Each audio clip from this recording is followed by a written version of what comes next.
Hello friends, welcome back to choice kitchen and useful tips.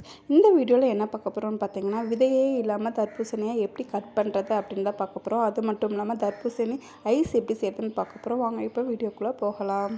First தர்பூசணி வாங்கையில் ஒரு side வெள்ளையாக இருக்கிற மாதிரி வாங்கிக்கோங்க. அந்த மாதிரி வெள்ளையாக இருந்துச்சுன்னா அது நல்லா விளைஞ்ச காயின்னு அர்த்தம். நம்ம கட் பண்ணியும் உள்ளே நல்லா சிவப்பாக இருக்கும். நல்லா விளைஞ்சிருந்தால் தான் அந்த மாதிரி சிவப்பாக இருக்கும். ஸோ அந்த மாதிரி வெள்ளையாக இருக்கிற மாதிரி பார்த்து வாங்கிக்கோங்க.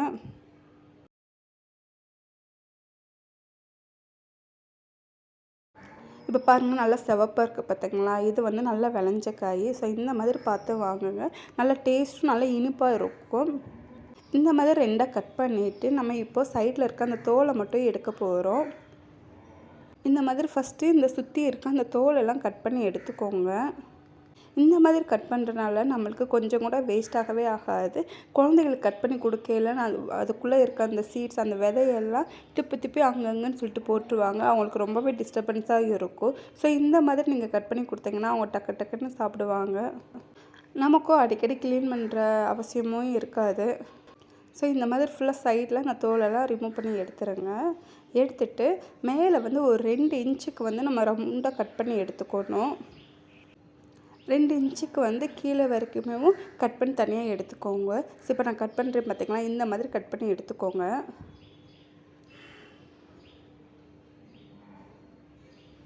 ஸோ இந்த ஷேப்புக்கு வந்து எல்லாத்தையுமே கட் பண்ணி எடுத்துக்கோங்க. இப்போ எல்லாம் கட் பண்ணியாச்சு. இப்போ இந்த மேலே இருக்க ஒரு தான் எடுத்து மேலே இருக்க அந்த சீட்ஸை மட்டும் நமக்கு அந்த கத்தியை வச்சு லைட்டாக ரிமூவ் பண்ணி எடுத்தாலே அழகாக ரிமூவ் ஆகி வந்துடும். இந்த மாதிரி எடுக்கிறனால நம்மளுக்கு ஒரு சீட்ஸ் கூட அதில் இருக்கவே இருக்காது. இதே மாதிரி அதில் இருக்க எல்லா தர்பூசணிலையுமே எல்லா பீஸ்லேயுமே இந்த மாதிரி கத்தியை வச்சியும் நீங்கள் எடுத்துருங்க. எடுத்துட்டு இதை ஃபுல்லாக அரேஞ்ச் பண்ணி வச்சுருங்க. ஃபஸ்ட்டு எப்படி இருந்துச்சோ அதே மாதிரி ஒரே தான் வச்சுருங்க. வச்சுட்டு அதுக்கப்புறம் நீங்கள் கட் பண்ணிங்கன்னா ஈஸியாக நம்ம ஒரே டைமில் பீஸாக அழகாக கட் பண்ணிடலாம். இப்போ பாருங்களேன், பார்க்கையில நம்மளுக்கு தெரியுது அழகாக இருக்குது. ஒரு சீட்ஸ் கூட அதில் இல்லவே இல்லை.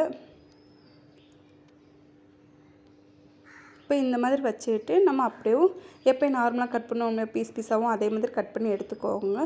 டக்குன்னு 2 நிமிஷத்தில் வந்து நம்ம அழகாக சீட்ஸே இல்லாமல் விதையே இல்லாமல் நம்ம அழகாக கட் பண்ணி எடுத்துடலாம். நம்மளுக்கு தேவைப்படுற டைமில் நம்ம அதை ஸ்டோர் ஒரு பாத்திரத்தில் கூட நம்ம ஒரு பாக்ஸில் கூட நம்ம ஸ்டோர் பண்ணி வச்சுக்கலாம். வச்சுட்டு நம்ம தேவைப்படுற டைமில் வந்து அதை எடுத்து நம்ம யூஸ் பண்ணிக்கலாம். இந்த மாதிரி செய்ய நம்மளுக்கு எடுத்து சாப்பிட்றதுக்கு ரொம்பவே ஈஸியாக இருக்கும். சீட்ஸே இல்லாமல் டக்குன்னு குழந்தைகளும் விரும்பி சாப்பிடுவாங்க. இப்போ ஃபுல்லாக கட் பண்ணி எடுத்தாச்சு. நான் இப்போ கொஞ்சம் எடுத்து நான் ஸ்டோர் பண்ணி வைக்க போகிறேன். ஃபுல்லாக சாப்பிட முடியாது.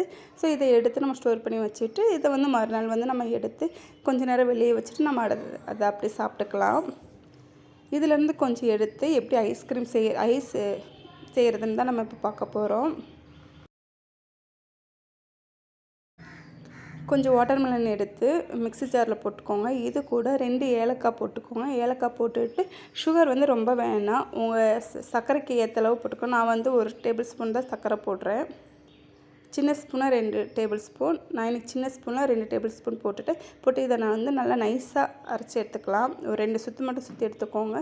இதை ஃபில்டர் பண்ணிக்கோங்க. ஃபில்டர் பண்ணிவிட்டு ஒரே ஈவனாக இருக்க மாதிரி ஒரு டம்ளர் எடுத்துகிட்டு இந்த மாதிரி ஊற்றிக்கோங்க. ஊற்றிட்டு ஃபாயில் பேப்பர் இருந்துச்சுன்னா மேலே ஃபாயில் பேப்பர் ஒட்டிக்கோங்க. ஒட்டிட்டு ஐஸ் ஸ்டிக் இருந்தாலும் ஐஸ் ஸ்டிக் வந்து வச்சுக்கோங்க. இல்லைனா ஸ்பூன் இருந்தால் கூட ஸ்பூன் கூட நீங்கள் யூஸ் பண்ணிக்கோங்க. சென்டரில் வச்சுக்கோங்க. வச்சுட்டு இதை வந்து ஒரு 8 மணி நேரம் அப்படியே ஃப்ரிட்ஜில் வந்து வச்சிடணும். 8 மணி நேரம் கழிச்சு எடுத்து பார்த்திங்கன்னா நம்மளுக்கு ஒரு சூப்பரான தர்பூசணி ஐஸ் வந்து ரெடியாக இருக்கும். இப்போ வெயில் அடிக்கிற சம்மர் சீசனில் வந்து குழந்தைங்க வந்து அடிக்கடி ஐஸ் தான் கேட்பாங்க. ஸோ இந்த மாதிரி ஹெல்த்தியாக நம்ம வீட்டிலே செஞ்சு கொடுக்கறதுனால குழந்தைங்களும் விரும்பி சாப்பிடுவாங்க. நம்மளும் ஹெல்த்தியாக கொடுத்த ஒரு சாட்டிஸ்ஃபேக்ஷனும் நம்மளுக்கும் இருக்கும். இந்த வீடியோ உங்களுக்கு பிடிச்சிச்சா மறக்காம நம்ம சேனலை சப்ஸ்கிரைப் பண்ணிக்கோங்க. கூடவே பக்கத்தில் இருக்க பெல் ஐகானையும் கிளிக் பண்ணிக்கோங்க. தேங்க்யூ ஃபார் வாட்சிங்.